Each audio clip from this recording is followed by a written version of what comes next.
Salutations et bénédictions au nom puissant et merveilleux de notre Seigneur de gloire, Jésus-Christ. Nous sommes le dimanche 20 novembre 2022 et votre frère Joseph Wissa, le serviteur du Seigneur Jésus-Christ, vous enseigne comme tous les dimanches la grandeur de la parole de Dieu. Alors aujourd'hui, nous allons donner un enseignement passionnant, déterminant, un grand enseignement, comme d'habitude, afin que nous puissions sortir beaucoup de chrétiens du mensonge de l'adversaire. Alors, quel est le thème de notre enseignement de ce dimanche matin? Nous enseignons aujourd'hui sur Dieu n'a jamais maudit les Noirs ou Dieu n'a jamais maudit les Africains. Ceci est un grand mensonge de l'adversaire. L'adversaire a véhiculé un message, a véhiculé de faux enseignements. Et l'un de ces enseignements, c'est Dieu a maudit les Africains dans le livre de Genèse. Voilà pourquoi les Africains sont esclaves, voilà pourquoi les Africains sont pauvres, voilà pourquoi l'Afrique ne se développe pas. Voilà pourquoi les Noirs sont la queue du monde entier. Donc tous les problèmes qu'ont les Noirs donc, sont dus au fait que Dieu avait maudit les Noirs dans le livre de Genèse. Alors pourquoi nous enseignons sur cet enseignement? Parce que nous regrettons tous la disparition de notre frère, M. Kalala Omotunde, qui est décédé cette semaine. C'est l'un des savants, des intellectuels, l'un des docteurs dans la communauté africaine, dans la communauté noire, qui a enseigné beaucoup de choses, qui a partagé beaucoup de choses que nous apprécions. Sauf que dans ces courants de pensée, dont il fut l'un des personnages importants, il y a des mensonges de l'adversaire qui sont glissés. Il y a des mensonges de l'adversaire qui sont véhiculés par ces courants de pensée anti-chrétiennes. Alors, l'un de ces sujets qui développent est le fait que eux, ils ont découvert dans la Bible, dans le livre de Genèse chapitre 9, que tous les problèmes des Noirs sont venus ou viennent du fait que Dieu avait maudit les Noirs dans le livre de Genèse. Ça, c'est un gros mensonge de l'adversaire qui vient vraiment de l'enfer. Il y a d'autres sujets qui développent. Ils disent notamment que le christianisme est la religion des Blancs. Ce sont des Blancs qui ont inventé le christianisme. Ils disent par exemple que l'Afrique ne se développera jamais tant que nous n'allons pas retourner aux sources. Et pour eux, retourner aux sources, c'est revenir à la sorcellerie. C'est-à-dire qu'il faut que toute l'Afrique devienne sorcière. Il faut que toute l'Afrique devienne vaudou, animiste, etc., etc. Donc pour eux, si nous recommençons à évoquer nos ancêtres par le biais des statues, des masques et des traditions, des pratiques anciennes, nous allons vaincre l'Occident, nous allons nous développer. Encore un gros mensonge de l'adversaire. Vous devez savoir que la vie est avant tout spirituelle, et à partir du moment où la vie est avant tout spirituelle, avant que vous ne soyez vaincus physiquement, on doit vous vaincre spirituellement. Et si nos ancêtres étaient vraiment puissants, s'ils avaient vraiment une puissance spirituelle qui leur permettait de dominer sur les autres, ils ne seraient pas vaincus. Ils ne seraient pas vaincus.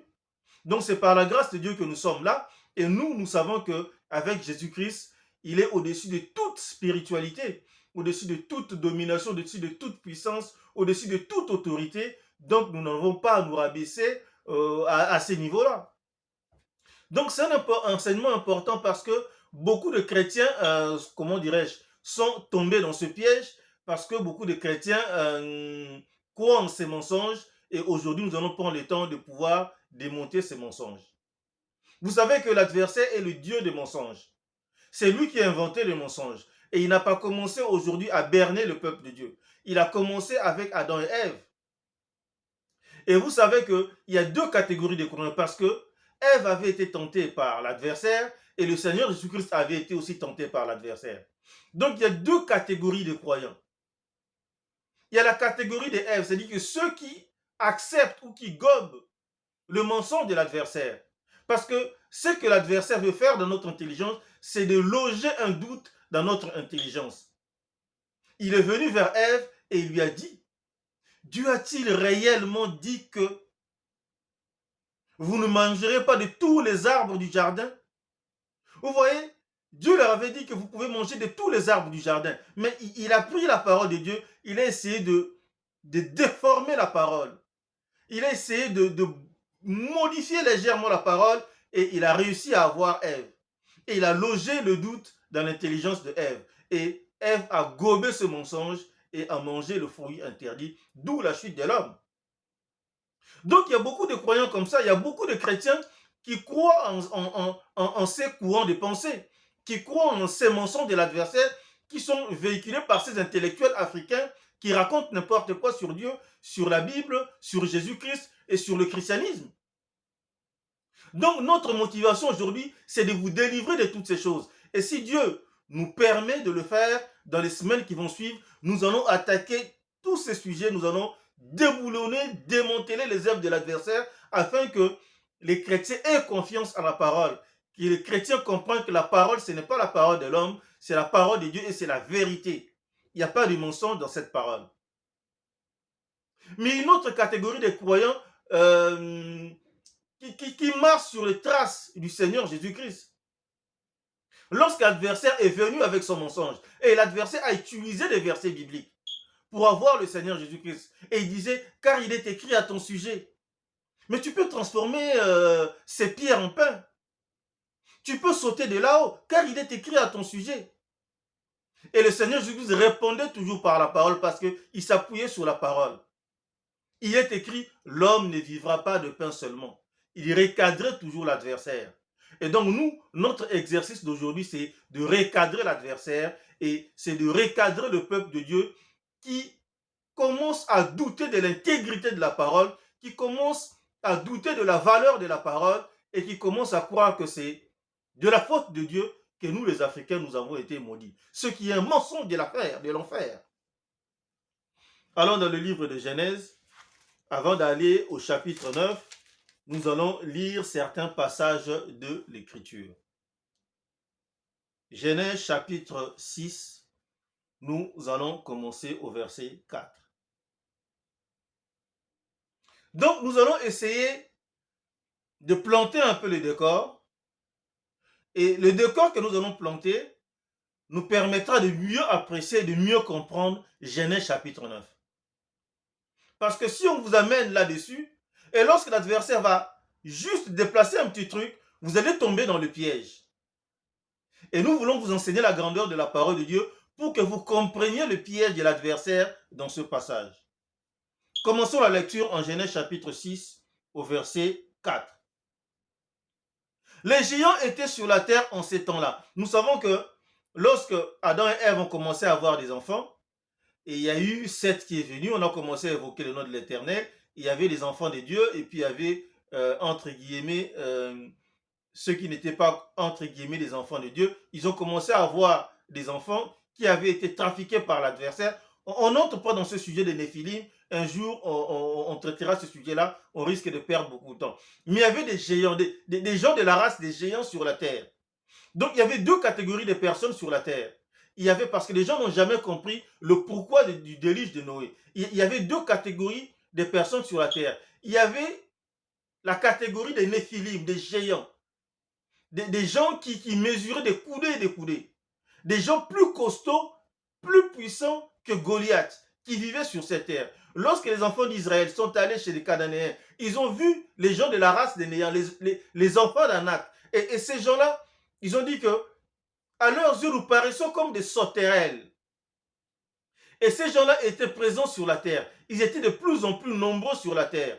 Et ces gens-là avaient consommé, d'après les détails historiques, avaient consommé tout le bétail, avaient consommé tous les poissons de la mer, avaient consommé tous les produits de l'agriculture, et ils étaient de plus en plus nombreux. Ils ne pouvaient pas se rassasier, ils étaient devenus violents, ils commençaient comment dirais-je, à rentrer dans des maisons, à devenir cannibales, à voler les choses des gens, des plantations des gens, et les gens qui étaient normaux étaient censés se protéger aussi. Ils ont commencé à fabriquer des armes pour résister contre ces gens-là. C'était des géants qui ont vécu sur la terre. Et c'est dans ce contexte de Far West, c'est comme chez nous, nous avons en République démocratique du Congo, nous avons des Kuluna. Et ces Kuluna, ce sont des jeunes gens qui se promènent avec leurs machettes, qui agressent tout le monde. Et admettons que dans la ville, il y a 30% de Kuluna qui agressent tout le monde. Les 70% vont se protéger. Ils vont acheter des armes. Donc, le pays va devenir le Far West. Et c'est ce qui était arrivé. Et c'est pour cela que la violence s'est accrue dans ce monde-là d'avant Noé. Les gens étaient devenus cannibales, les gens s'entretuaient partout. Il y avait la méfiance, mais la vie ne valait plus la peine d'être vécue. Donc, verset 4, les géants étaient sur la terre en ces temps-là, après que les fils de Dieu furent venus vers les filles des hommes et que leur eurent donné des enfants. Ce sont ces héros qui furent fameux de l'Antiquité. Dans l'Antiquité, ces géants étaient des héros, c'était des héros dans le mal. Ils étaient héros dans le mal. Verset 5. L'Éternel vit que la méchanceté des hommes était grande sur la terre. C'est ce que je venais de vous expliquer. La méchanceté des hommes était grande sur la terre et que toutes les pensées de leur cœur se portaient chaque jour uniquement vers le mal. Les gens ne pouvaient plus se projeter pour s'aimer les uns les autres. Les gens ne pouvaient plus se projeter pour se développer, pour créer des business, pour faire des plantations, pour faire des élevages, pour se développer, pour se cultiver. Les gens vivaient pour survivre parce qu'ils savaient qu'un matin, l'agression allait être là. Et s'ils n'étaient pas armés, s'ils n'étaient pas violents, ils allaient se faire avoir par des géants qui allaient venir les tuer et qui étaient devenus cannibales parce qu'il n'y avait plus rien à manger. C'était ça le contexte de l'époque. L'Éternel, verset 6, s'est repenti d'avoir fait l'homme sur la terre et il fut affligé en son cœur. Et c'est ça qui a provoqué les déluge de Noé. Allons directement au verset 8. Mais Noé trouva grâce aux yeux de l'Éternel. Noé, c'était un homme intègre à son époque et il trouva grâce aux yeux de l'Éternel. Voici la postérité de Noé.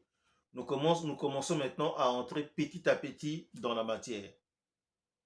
Voici la postérité de Noé. Noé était un homme juste et intègre dans son temps. Noé marchait avec Dieu. C'est ce qui a fait qu'il a bénéficié de la grâce de Dieu. Verset 10. Noé engendra 3 fils. Notez très bien ce verset. Il engendra 3 fils. Sem, Cham et Japheth. Les 3 fils de Noé sont cités dans cet ordre-là.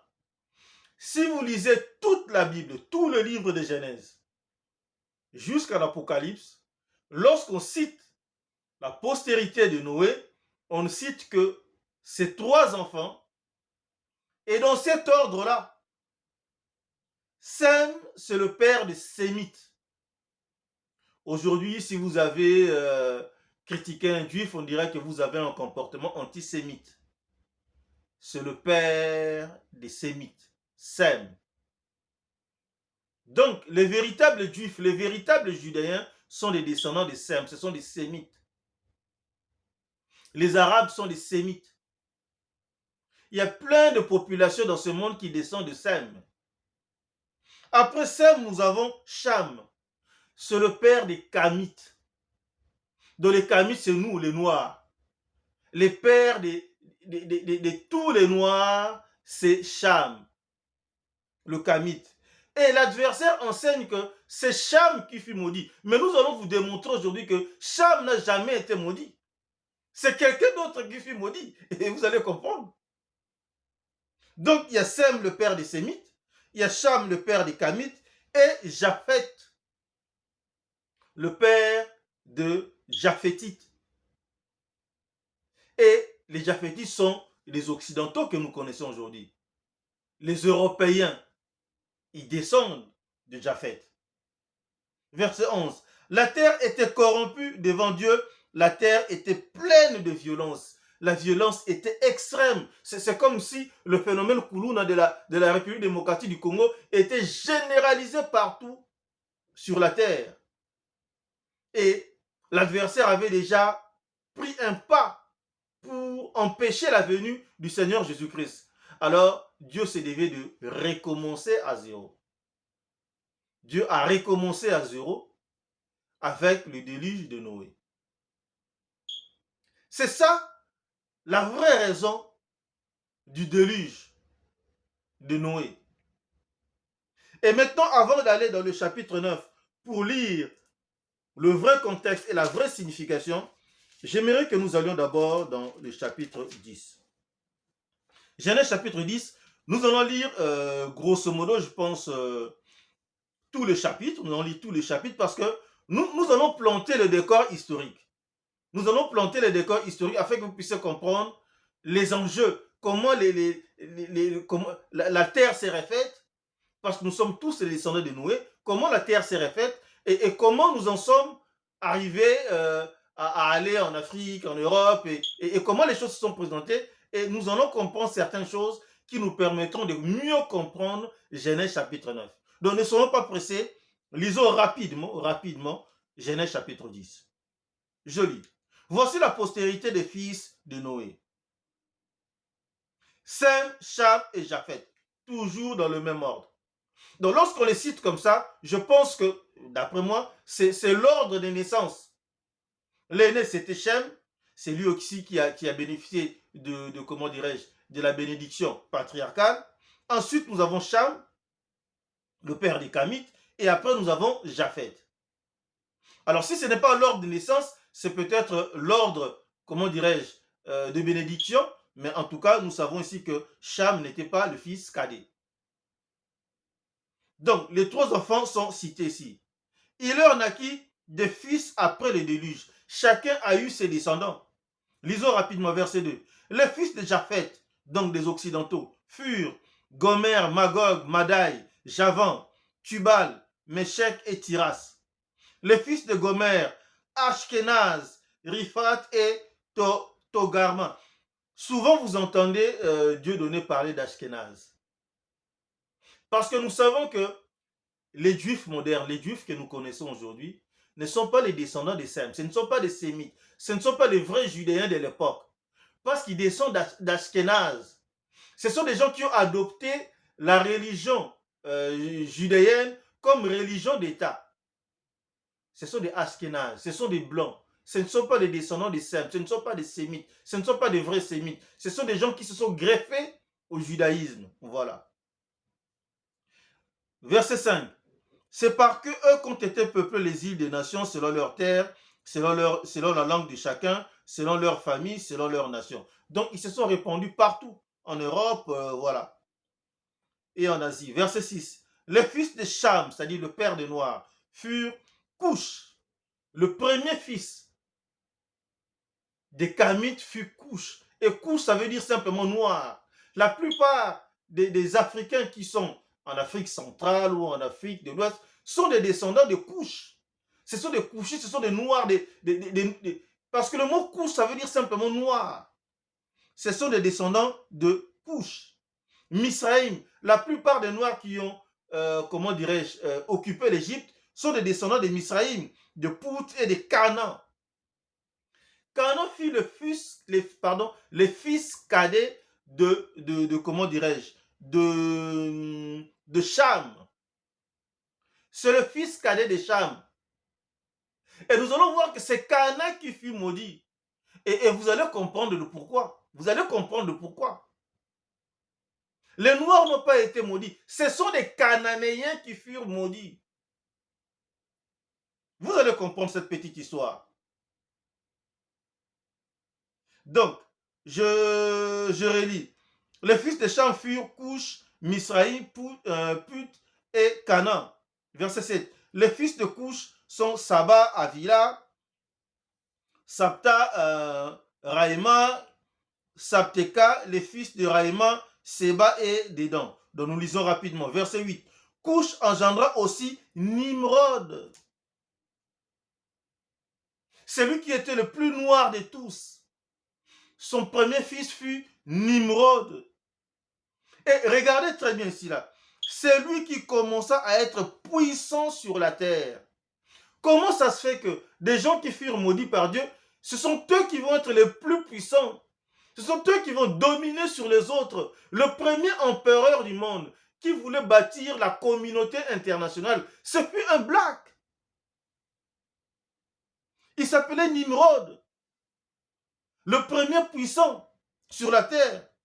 C'est lui qui commença à être puissant sur la terre. Il fut un vaillant chasseur devant l'Éternel. Il était puissant dans le mal et c'était le premier empereur. C'est lui qui a bâti la première communauté internationale.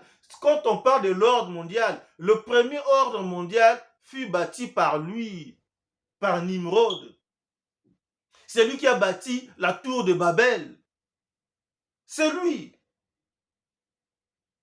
Il fut un vaillant chasseur devant l'Éternel parce qu'il a contesté le fait qu'il y a eu les délices de Noé. Il a fédéré le monde entier. Il a fédéré toutes les communautés qui ne parlaient qu'une seule langue. Il leur a dit, moi je vous dois protection devant Dieu. Et je vous promets que si vous tenez avec moi, que Dieu fasse venir encore son déluge, moi je vais construire un immeuble qui aura, comment dirais-je, une base suffisamment large. Comme ça, le sommet va atteindre le ciel. Que Dieu fasse encore pleuvoir la pluie. On va voir s'il pourra tuer toute la communauté internationale. Et les gens gobaient son mensonge. Et les gens ont été vers lui. Et ils ont commencé à construire la tour de Babel. Mais nous n'en sommes pas encore là. Il fut un vaillant chasseur devant l'Éternel. C'est pourquoi l'on dit, comme Nimrod, vaillant chasseur devant l'Éternel. S'ils furent vraiment maudits, comment c'est lui qui doit dominer sur les autres, dominer sur les Asiatiques, dominer sur les Européens? Pourquoi? Verset 10. Il régna d'abord sur Babel, c'est lui, l'empereur à l'époque, qui régna sur Babel. Érec, Akkad et Calné. Il a fédéré tous ces pays au pays des Shinéars. Verset 11. De ce pays-là sortit Assur, il bâtit Ninive, Rehoboth, Ir, Kalash. Et Rézen entre Ninive et Kalash, c'est la grande ville. Il a bâti des villes. Verset 13. Mitzraïm, le père des Égyptiens, engendra les Lydim, les Anamim, les Léabim, les Naphtuhim, les Patrusim, les Kasluim, d'où sont sortis les Philistins et les Kophtorim. Verset 15. Canaan engendra Sidon, son premier-né, et Heth. Vous allez voir toutes ces villes, tous ces royaumes, tous ces peuples qui ont combattu le peuple de Dieu lorsqu'ils sont sortis d'Israël pour aller sur la terre promise, vont être cités ici, la plupart d'entre eux. Canaan engendra Sidon, son premier-né, et Heth, et les Jébusiens, les Amoréens, les Girgasiens, et les Éviens, les Arkiens, les Siniens, les Arvadiens, les Tsémariens, les Amassiens. Ensuite, les familles des Cananéens se dispersèrent. Le verset 17 est un verset très important dans la compréhension du plan de rédemption de Dieu. Quand on arrive au verset 18, on dit les Arvadiens, les Sémariens, les Amassiens. Ensuite, les familles des Cananéens se dispersèrent. Toutes les autres familles, toutes les autres tribus, toutes les autres communautés ne se sont pas dispersées. On arrive chez les Cananéens, au lieu de fonctionner avec les autres, d'évoluer avec les autres, eux, ils se sont dispersés.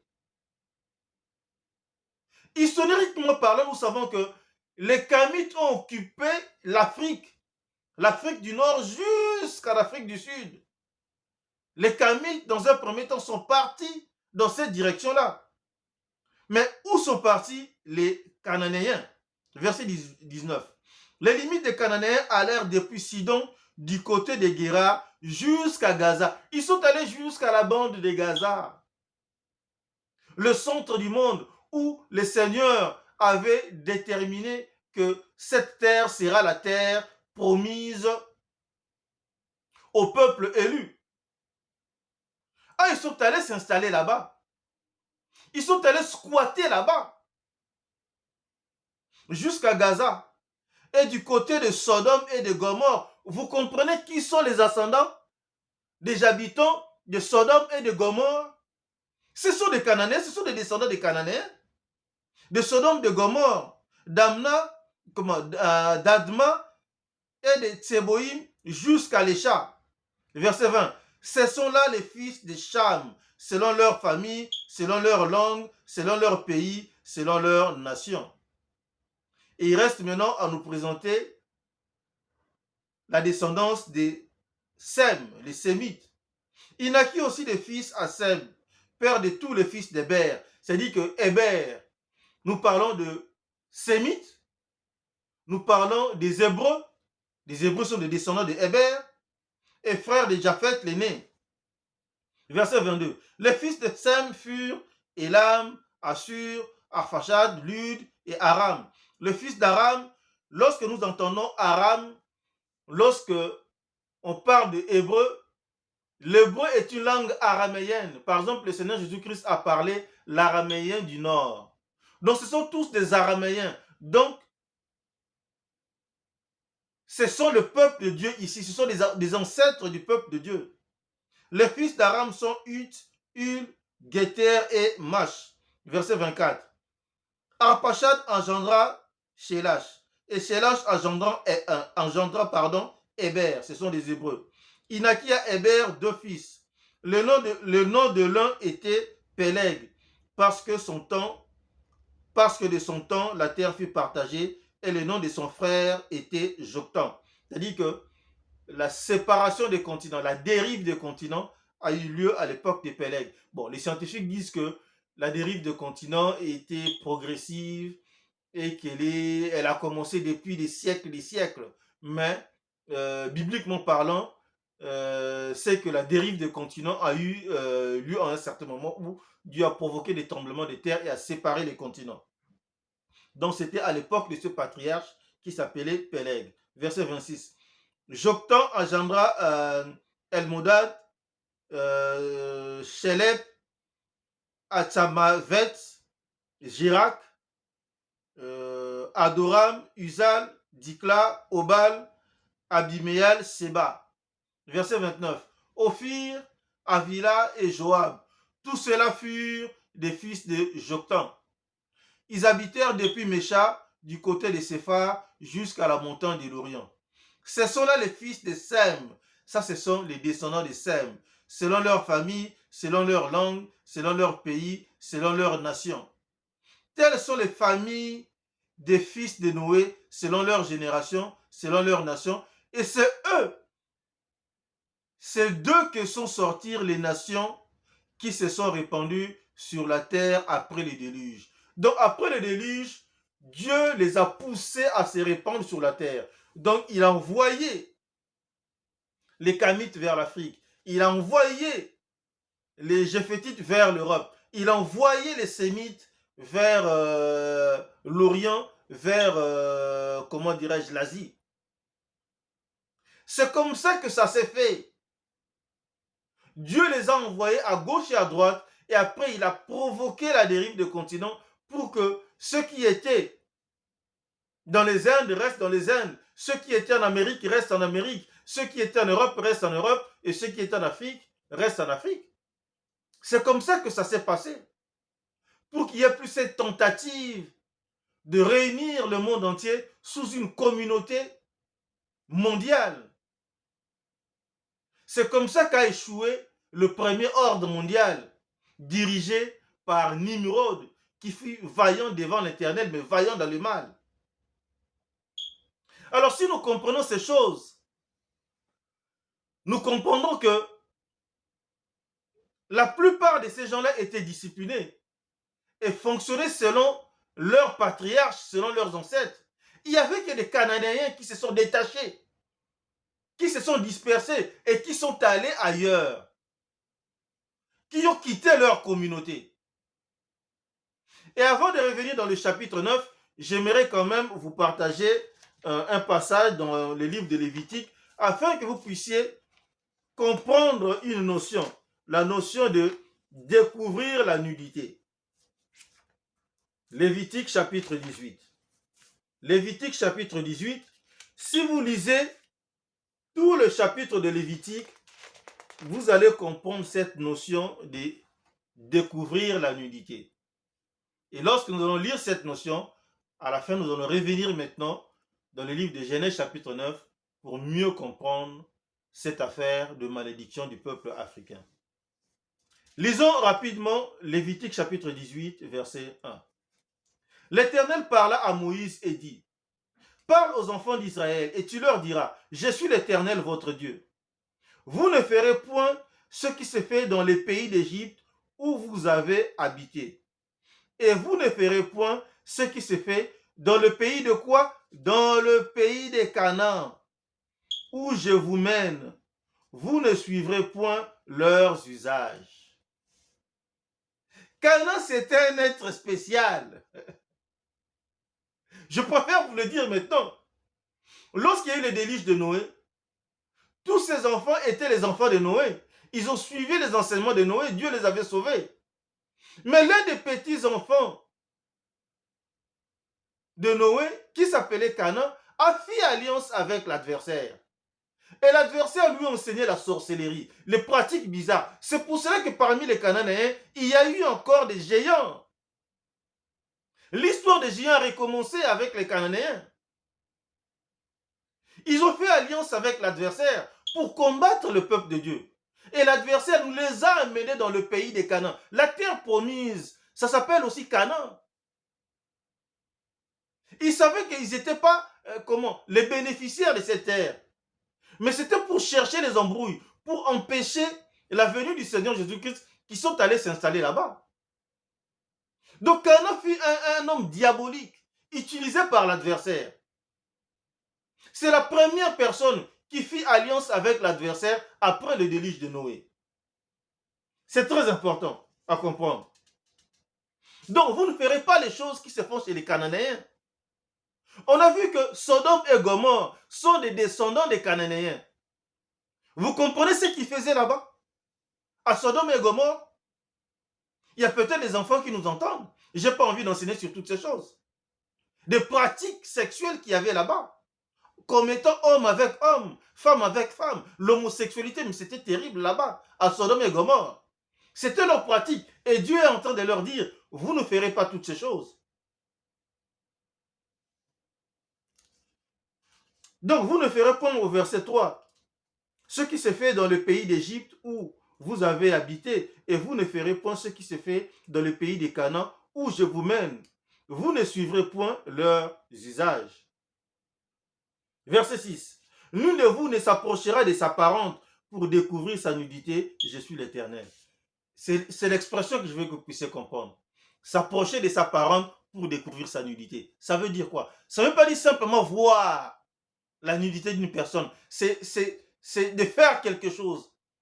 Accomplir l'acte sexuel, s'il faut le dire.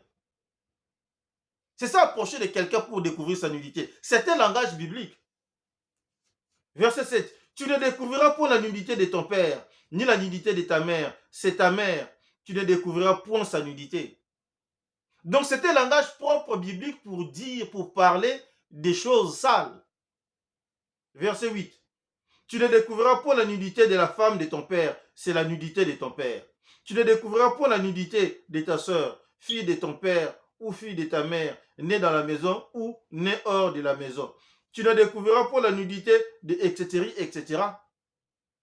On peut continuer la lecture. Verset 10. Tu ne découvriras pas la nudité de la fille de ton fils ou de la fille de ta fille, car c'est ta nudité. Tu ne découvriras pas la nudité de la fille de la femme de ton père, née de ton père, c'est ta sœur. Donc, nous allons maintenant au verset 17 pour sortir tous ces versets-là et couper court. Tu ne découvriras pas la nudité d'une femme et de sa fille. Tu ne prendras point la fille de son fils, ni la fille de sa fille, pour découvrir leur nudité. Ce sont tes proches parentes, c'est un crime. Donc ce n'est pas simplement voir, découvrir la nudité. Verset 18. Tu ne prendras point la sœur de ta femme pour exciter une rivalité en découvrant sa nudité à côté de la femme de ta femme pendant sa vie. Verset 19. Tu ne t'approcheras point d'une femme pendant son impureté menstruelle pour découvrir sa nudité. Donc, découvrir la nudité, c'est cet acte-là, d'avoir ce rapport. Donc c'est un langage propre, c'est une rhétorique biblique. Donc, si nous comprenons tous les décors historiques, si nous comprenons qui est Canaan et qui sont les descendants de Canaan, qui sont les Cananéens, si nous comprenons cette notion de découvrir la nudité, maintenant nous pouvons comprendre Genèse chapitre 9. C'est là que nous allons clôturer notre enseignement. Genèse chapitre 9, on va commencer au verset 18. Genèse chapitre 9, verset 18. Soyez attentifs maintenant. Les fils de Noé qui sortirent de l'arche étaient Sem, Cham et Japheth. On cite les 3 enfants, comme on l'avait lu au chapitre 6, comme c'est écrit au chapitre 7. C'est toujours dans cet ordre-là. Les 3 enfants. Et les épîtres disent qu'ils étaient sauvés à 8. Il n'y avait que Noé et sa femme et ses 3 enfants et leur femme. 8 personnes, pas quelqu'un en plus. Mais regardez ce verset 18. Les fils de Noé qui sortirent de l'arche étaient Sem, Cham et Japheth. Cham fut le père des Canaan. On donne déjà une précision. Mais pourquoi on ne cite pas Couche? Pourquoi on ne cite pas Misraïm? Pourquoi directement on cite le dernier fils de Cham? On oublie tous les autres Kamites, on cite Cham. Parce qu'il y avait un problème, parce que le Seigneur, le Saint-Esprit voulait attirer notre attention. On dit que Cham était le père de Canaan. Et Canaan va poser problème ici, là. Verset 19. Ce sont là les 3 fils de Noé. Et c'est leur postérité qui peupla toute la terre. Nous sommes tous les descendants de Noé. Verset 20. Noé commença à cultiver la terre et planta de la vigne. La vie a repris et il a planté sa vigne. Verset 21. Il but du vin, s'enivra et se découvrit au milieu de sa tente. Noé a bu du vin, il a pris une cuite, il était KO, fatigué, certainement en mauvaise posture. Peut-être qu'il s'est découvert un peu. Or, nous savons que Canaan était là. Canaan était le fils du diable, il était né de la sémence du serpent. Et Canaan a vu une opportunité de faire des pratiques qui ont été mises en œuvre à Sodome et Gomorrhe, qui ont été mises en œuvre dans le pays des Canaan, chez les Cananéens. Verset 22. Cham, dont le père des Kamites, père des Canaan, bien entendu, les Cananéens sont des Kamites. Vous savez, j'ai suivi un reportage sur les anciens ou les véritables Cananéens. C'est encore une petite communauté qui existe en Palestine.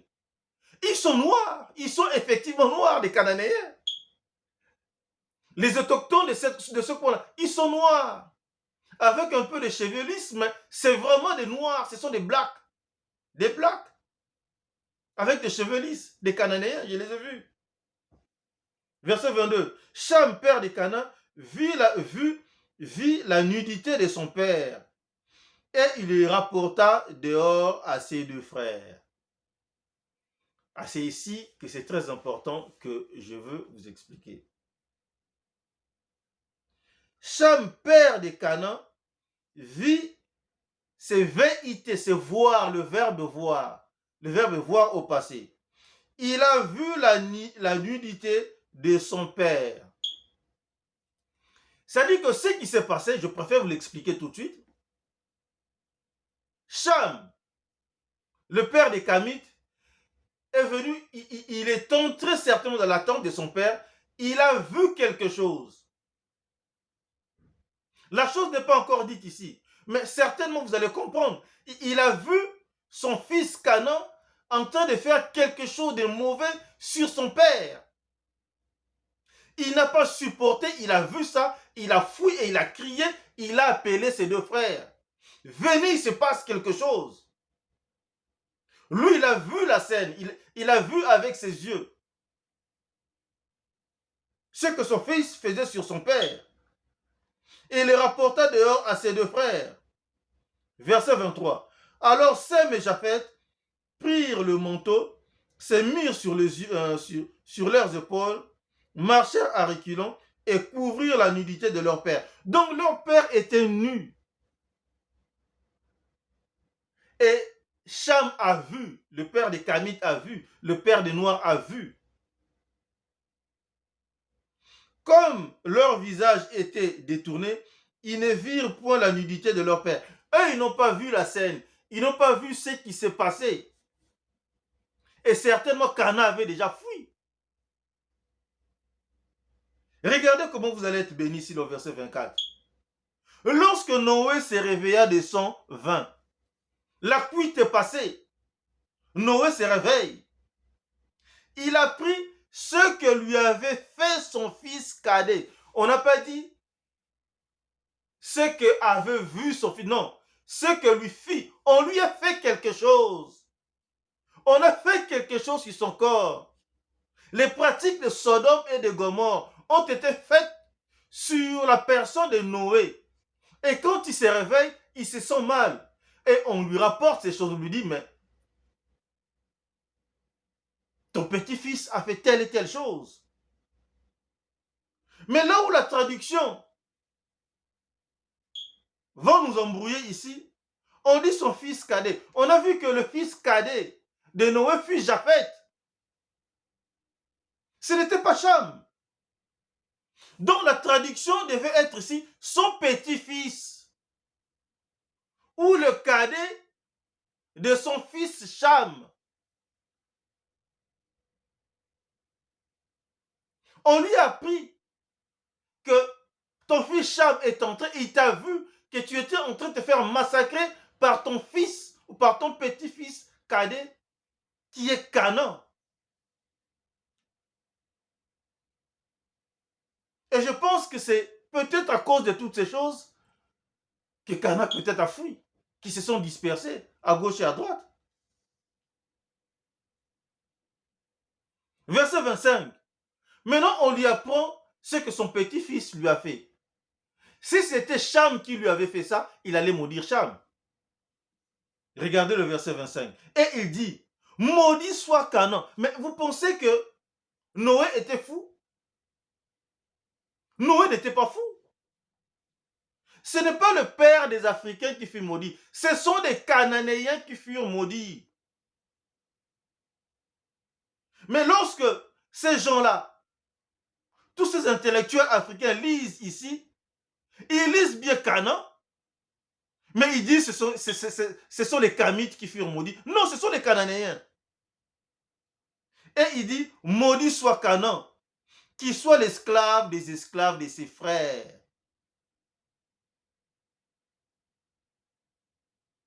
Donc Couche ne fut pas maudit. Nimrod ne fut pas maudit. Voilà pourquoi Nimrod a dominé sur la terre à son époque. Vous savez que les historiens le savent, les économistes aussi le savent. La domination mondiale, la domination économique mondiale, des pôles économiques qui dominent le monde changent à tout le temps, tout le temps. Les Africains, à un certain moment, ils ont dominé le monde. Les Perses ont dominé le monde. Les Égyptiens ont dominé le monde. Les Grecs ont dominé le monde. Les Portugais ont dominé le monde. Les Italiens ont dominé le monde. Les Français ont dominé le monde. Les Anglais ont dominé le monde. Les Américains dominent le monde. Aujourd'hui, peut-être, les Chinois vont dominer le monde. Et je vous le dis, ça va revenir. Dans un laps de temps, dans peu de temps, dans peut-être 20, 30 ans, 50 ans, l'Afrique va dominer le monde. Et vous direz encore que l'Afrique avait été maudite? Non, non. Nous n'avons jamais été maudits. Ce sont les Cananéens qui furent maudits. Donc c'est un mensonge de l'adversaire. Maudit soit Canaan, qui soit l'esclave des esclaves de ses frères. Il dit encore, béni soit l'Éternel, Dieu des Cham. Ça c'est la bénédiction maintenant patriarcale qui fut donnée aux Sémites, à Sem. Et que Canaan soit leur esclave. Ils savaient que les Cananéens vont aller sur les territoires des Sémites. Mais comme ils vont aller sur le territoire des Sémites, ils seront l'esclave là-bas, des Sémites. Qu'est-ce que ça veut dire? Il dit encore, béni soit l'Éternel, Dieu des Sem, et que Canaan soit leur esclave. Vous comprenez pourquoi ils ont été détruits? Pourquoi le mur de Jéricho est tombé facilement comme ça? Verset 27. Que Dieu étende les possessions de Japheth, qu'il habite dans les tentes de Sem, et que Canaan soit leur esclave. La malédiction fut envoyée aux partenaires de l'adversaire.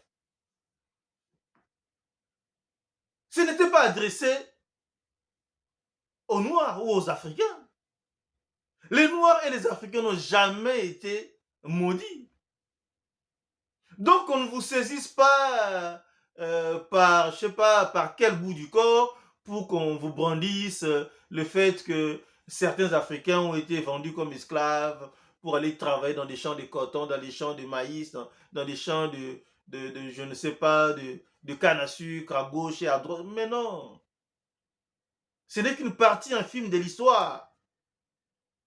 Mais l'histoire a commencé par nous, par Nimrod. Nos ancêtres savaient déjà bâtir des pyramides, construire des villes,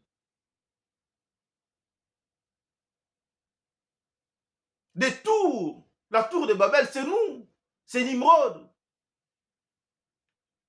Dieu n'a jamais été contre les Noirs. Dieu n'a jamais béni les Blancs au détriment des Noirs. Dieu n'a jamais dit que les Noirs seront esclaves. C'est un message, pardon, une malédiction adressée contre, comment dirais-je, prononcée contre Canaan, contre les Cananéens. Jamais contre les Kamites. Et ce sont des intellectuels noirs qui se saisissent de ce verset, qui sortent du contexte, qui interprètent gauchement pour dire que les Noirs avaient été maudits par Dieu.